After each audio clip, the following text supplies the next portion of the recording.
بقول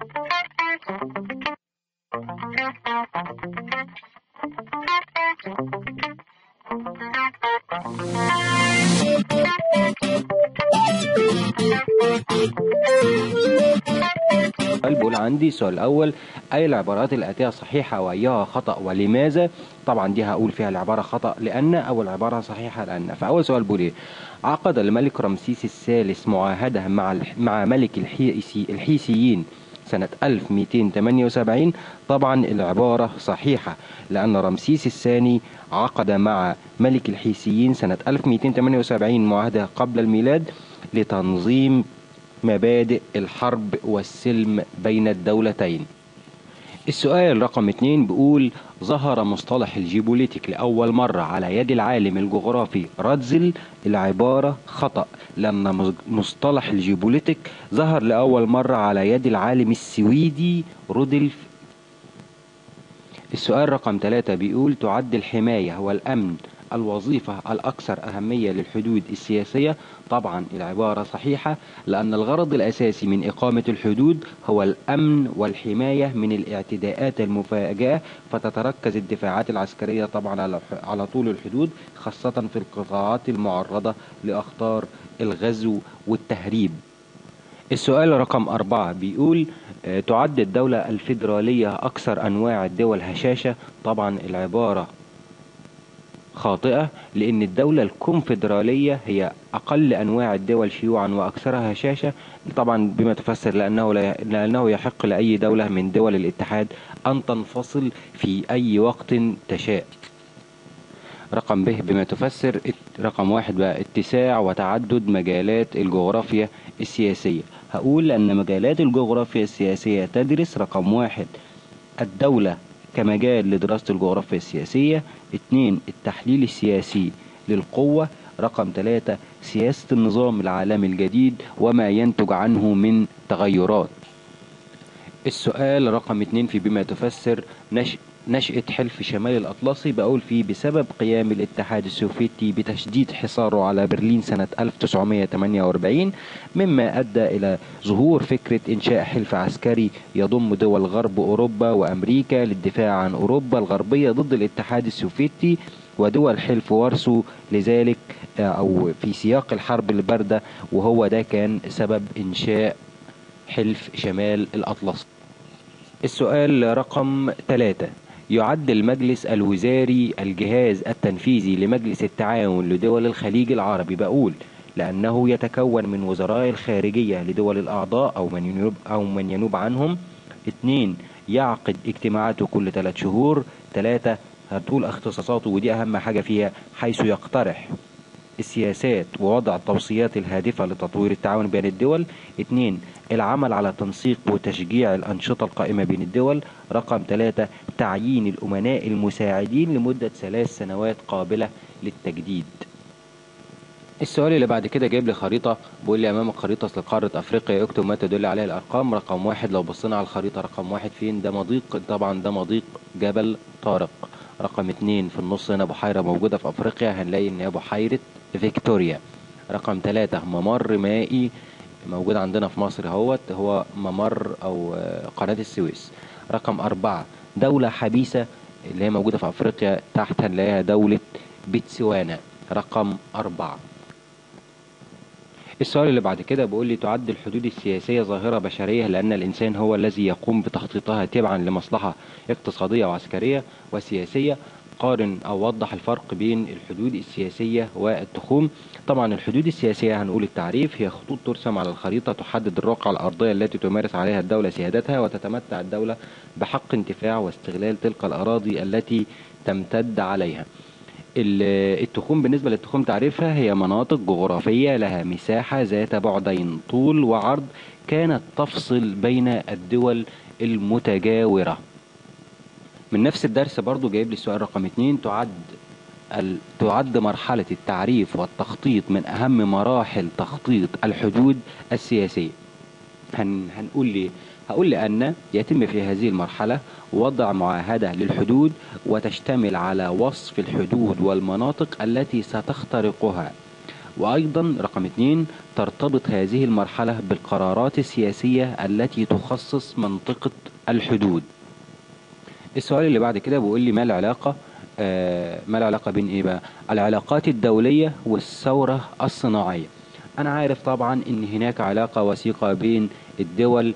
العلاقات الدولية والثورة الصناعية هقول فيها حيث تحولت العلاقة بين الدول من علاقات جوار إلى آفاق أوسع شملت العالم بأسره منذ ظهور الثورة الصناعية.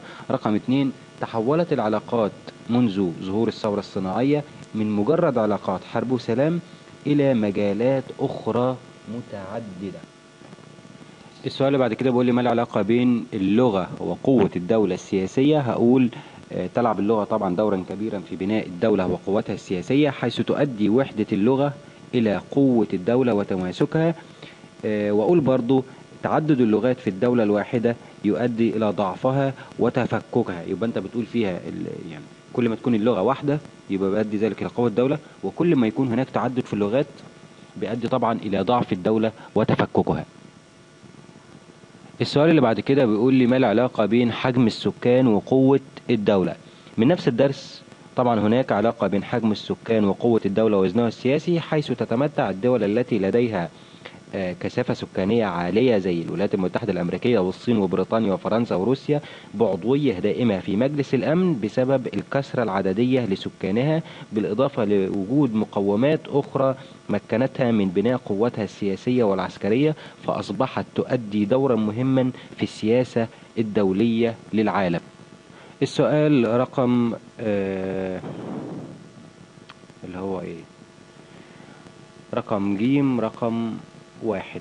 ما النتائج المترتبة على وجود نسبة كبيرة من البطالة بين السكان؟ هنقول ترتب على ذلك بروز مشكلات اجتماعية وسياسية خطيرة داخل الدولة. السؤال اللي بعد كده بيقول لي ما النتائج المترتبة على إسهامات فريدريك راتزل في الجغرافيا السياسية؟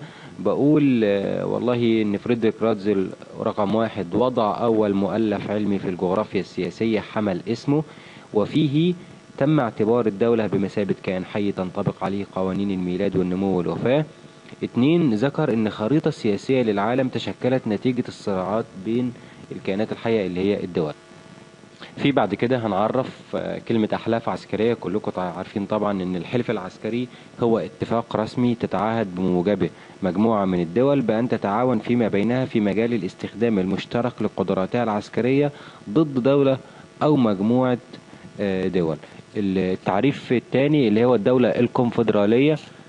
الدولة الكونفدرالية هي عبارة عن انضمام دولتين أو أكثر في اتحاد ينظمه معاهدة بينهما لتحقيق غايات مشتركة وتعهد بممارسة بعض من صلاحياتها إلى سلطة مركزية مشتركة. مش مهم ده كله، أنا بقول هو اتحاد انضمام دولتين أو أكثر في اتحاد ينظمه معاهدة بين.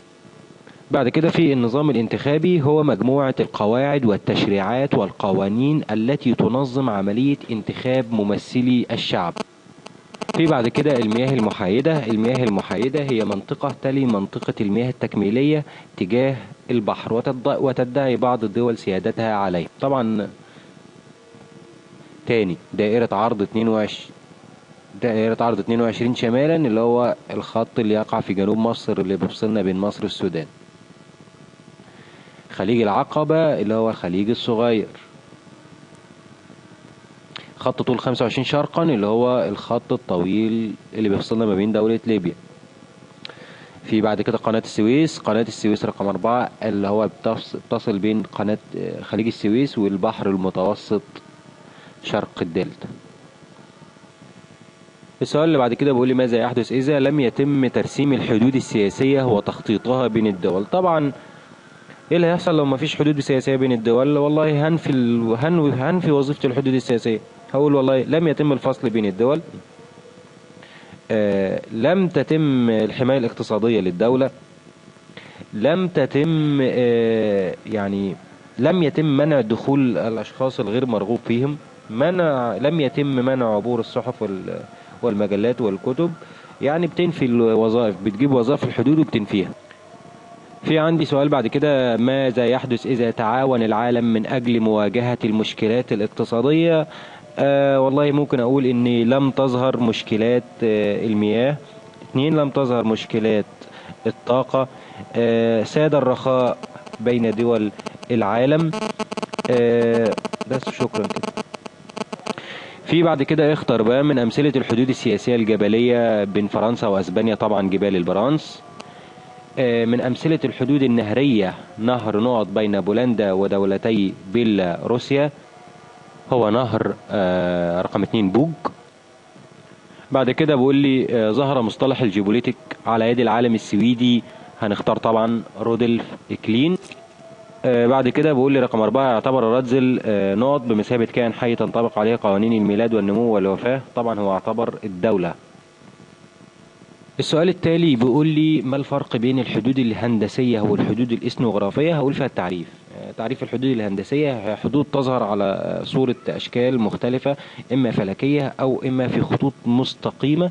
هو بقول بقى أنواعها، لازم تقول، هو قلنا لما قال لك الفرق فهنقول أنواعها برضه، مثل الحدود الفلكية والحدود المستقيمة. بينما الحدود الإثنوغرافية تعريفها هي الحدود التي ترسم أو تفصل بين الدول على أساس اللغة أو أساس الدين. بعد كده: ما الفرق بين الجغرافيا السياسية والجيوبوليتيك؟ بقول تعريف الجغرافيا السياسية هي فرع من فروع الجغرافيا البشرية، تهتم بدراسة المقومات الجغرافية الطبيعية والبشرية للدولة وأثرها في قوة الدولة السياسية. أما تعريف الجيوبوليتيك بنقول فيها هو دراسة الدولة كعضو جغرافي، وأن الدولة تستخدم قوتها لتحقيق الوحدة والانسجام بين شعبها وحصول الدولة على حدود سياسية طبيعية. اعتقد كده النموذج خلص. كده النموذج الاول خلص من الامتحان. ارجو ان انتوا تكونوا استفدتم، وان شاء الله في يعني هنراجع مع بعض باستمرار طول الفترة اللي جاية عند الامتحانات تيجي. عجبك الفيديو انشر بين اصدقائك واعمل شير وسبسكرايب زي ما انت عايز، عشان كل الناس تراجع مع بعض.